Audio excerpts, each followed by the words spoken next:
We've been building our dream home for a few years now. We're on Unit B, B for breve.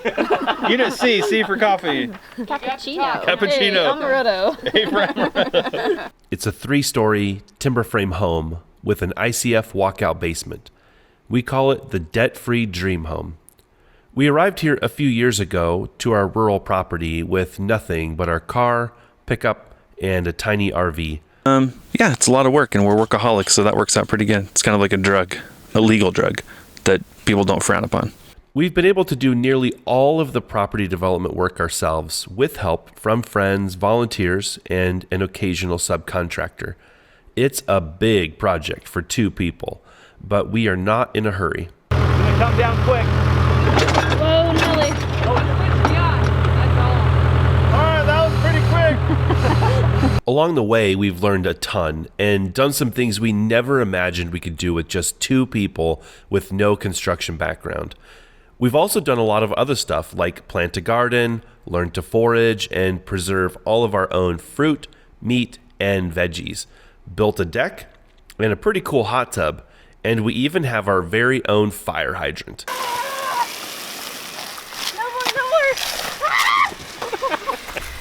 It's been a wild ride. While we'd love to tell you we haven't made a mistake yet, oh, we've made plenty. Come on. Oh, come on.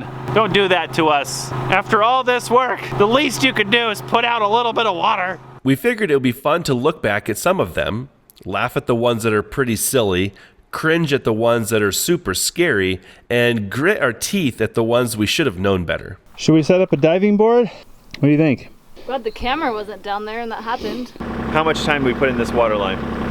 There's got to be 20 hours into this water line. Anyway, we get to replace it. Mistake number 1, our first building design wasn't bad, it was just a bad idea. When we arrived to our property, we had this small shop kind of living quarters plan, and we were trying to get it up right away to protect us until we could build our forever home. All we needed was to be dried in by winter. We arrived to the property late in the year, and we knew winter was coming even though the days at that point were still pretty warm. Well, actually, they were super hot. Like really hot, like so hot, we actually double checked that we were in the right location. We had no clue these types of temperatures were possible this far north. As we were planning to live off grid, we needed to be sure the structure could accommodate that. And by the looks of things, it was a hard no. This shop with living quarters was a traditional freestanding building, and based on our findings would require a pretty substantial amount of energy to keep it cool. Heat, of course, when you're off-grid is pretty easy. Just keep adding wood to the fire. But cooling, on the other hand, is not. We had no idea our property was so hot. So as soon as we arrived, we started digging footings for this shop building. Over the first couple of weeks, we just couldn't believe the heat on this property. It was abnormally high with a full south exposure and pretty much no shade. After sort of pausing that building project while doing other errands, we finally decided to just backfill the footings and rethink this whole thing. We would end up waiting over 2 years to begin building what would be a far superior home. What is fascinating all these years later was how right our intuition was. It's 1 p.m. It's really hot. What's new?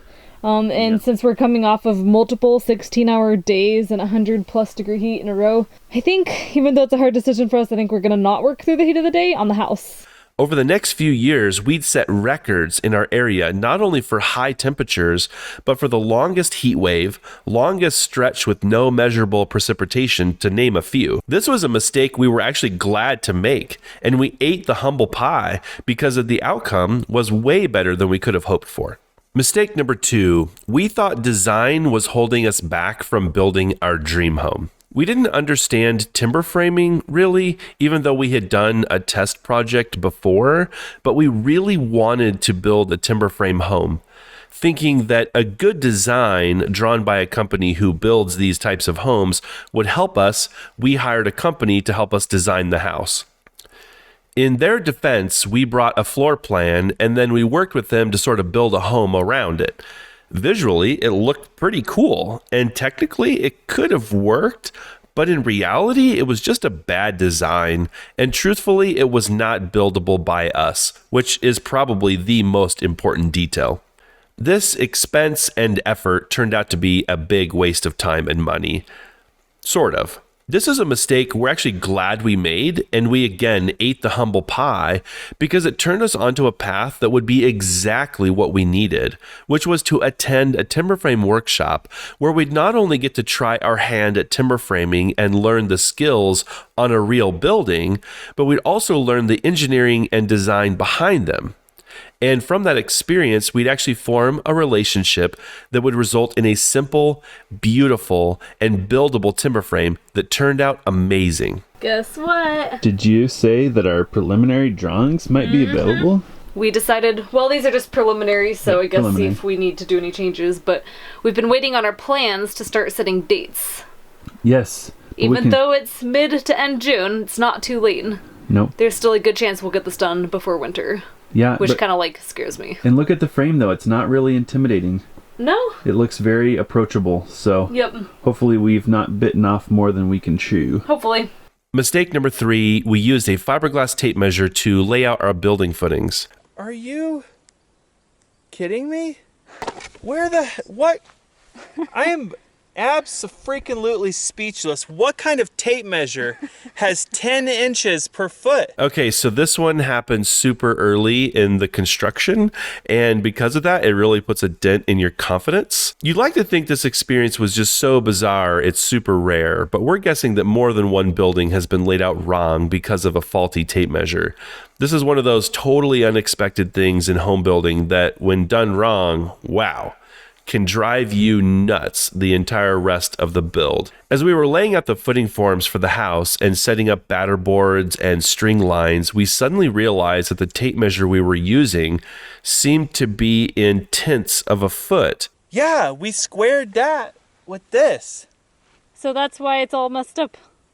So we have to throw that one away and do it all again with this one. What in the... Who makes a tape measure with 10 inches per foot? All you metric people can have a good laugh at this one. Of course, a foot has 12 inches. So how on earth is it possible? And is it still possible to have a square if you're using tenths of a foot instead of twelfths? Well, at the moment, in the blistering heat after many weeks of hard labor in the moon dust, working on endless projects, it was enough to send us into meltdown mode. There literally cannot be a more important measurement than the foundation, and being out of square or anything, it's so bad.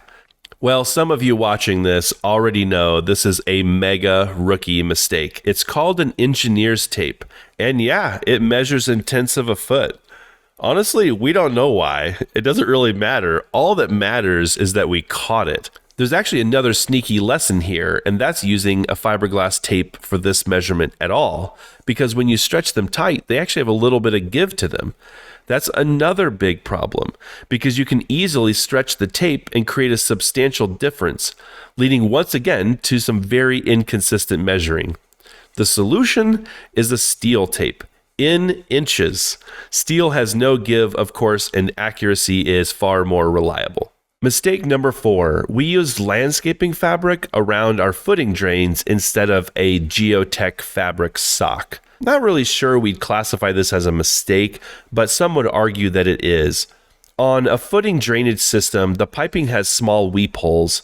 It's currently 2023, and if you look, there's still a debate going about which direction the holes should go. What everyone can agree on is that the sediment that infiltrates these pipes will reach the height of the holes. To reduce the sediment, most contractors use a filter sock of some kind. They wrap the pipe in extremely fine cloth or fabric to stop the fines and allow, ideally, only water to come in. Unless you want to go around checking people's footing drains, there's a whole lot of ignorance is bliss going on in this area of home building. At the time, we didn't really know where to source the right fabric, and so we used what we could find, and that ended up being basically a landscaping fabric, which in hindsight was probably a little bit thin, and in the end, we tried to just be very gentle when we were backfilling around it with the pea gravel. This is what 2 sweaty home builders look like after moving by bucket 6 yards? Somewhere around 6 yards of soil. Actually, 6 yards of pea gravel to the back side of our house. And yeah, that was just really crazy. Mistake number 5. We used Tyvek house wrap to line the drainage trench around the foundation. This is sort of in line with mistake number 4. It really came down to not really knowing where to get the right product. We used Tyvek house wrap instead of a Geotech type filter fabric. At the time, we just didn't have a source for this material, and since it needed to be a substantial width of over 10 feet, we didn't know where to get the material we needed. Somehow, the people that we asked didn't know either. In hindsight, we were asking the wrong question, and that happens a lot since we don't have a construction background. Turns out there's a source nearby, which in hindsight's super annoying, but it's certainly not worth excavating the entire foundation to make the change. While this might seem stupid based on common practices, I don't really see that it has any appreciable effect on the foundation drainage.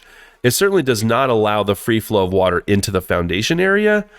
It essentially blocks it. It also doesn't really have an appreciable filtering effect of the fine sediment that often causes foundation drains to fail or can cause undesirable leaks. Perhaps well-draining soil, the massive area of the drain rock added, or all of the other waterproofing details that we did have saved us from essentially a nightmare situation. At this stage, we'd argue while unconventional, it's likely just fine. If we had to do it again, we'd certainly do it correctly. We do have plans at some point to do a camera inspection of our footing drains just for fun and see how it's looking down there. Snaking these footing drains is actually a common practice, and it'll be really interesting to see what all is going on down there when we get around to it. Did we get it right, or do we have a major problem? So the mistake we avoided, the Ufer ground. Some of you listening right now have probably never even heard of a Ufer ground. We didn't. We had no idea what this thing was. In the past, a home's electrical system was grounded through a copper rod that was driven into the ground deep, called a grounding rod, and then the house was connected to that later on. There's a scientist whose last name I think was Ufer, who worked for the military, who determined that a piece of rebar connected to the footing of a building was a very satisfactory ground. And so they named it a Ufer ground. But it wouldn't be until recent times that a Ufer ground would be written into the building code, but it is now. During the foundation pour, a small piece of vertical rebar is attached to the rebar structure that's in the footing because it makes earth contact, and this vertical rebar protrudes into the house, where it's later on connected to the home's electrical system. The problem is, nobody is thinking about electricity during the foundation pour. So it's still very common that this extremely tiny step is overlooked. The result is a horrendous expense, as the electrical code does not provide a backup method. That means the electrical inspector who comes later could deny service until a suitable Ufer ground could be provided, which in some cases requires additional excavation, more formed concrete, and a lot of wasted time and money. Somehow, our friend in the concrete business, though not an electrician, knew about this grounding rod, the Ufer ground, and advised us to install one. Our electrical inspector was truly shocked to find out we had one. We actually installed 2 because in some states this is required and they check for continuity to make sure they're properly functioning. We feel super glad we avoided this mistake. It would have caused us a lot of stress, delays, and expense that we avoided with a simple $2 piece of rebar placed at the right time.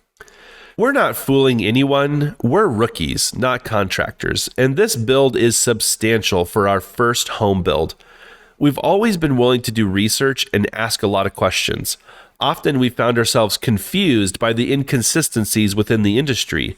Some of it is regional, and some of it's just preference. Others are hand-me-down ideas. We sort of learned that everyone has their way, and they all think their way is right, leaving us to kind of use our own minds on how to proceed on some things. So that's what we did. And we built an amazing home that we're proud of. If you want to follow along with a debt-free dream home build, then join us on Kerf. The link is below this video.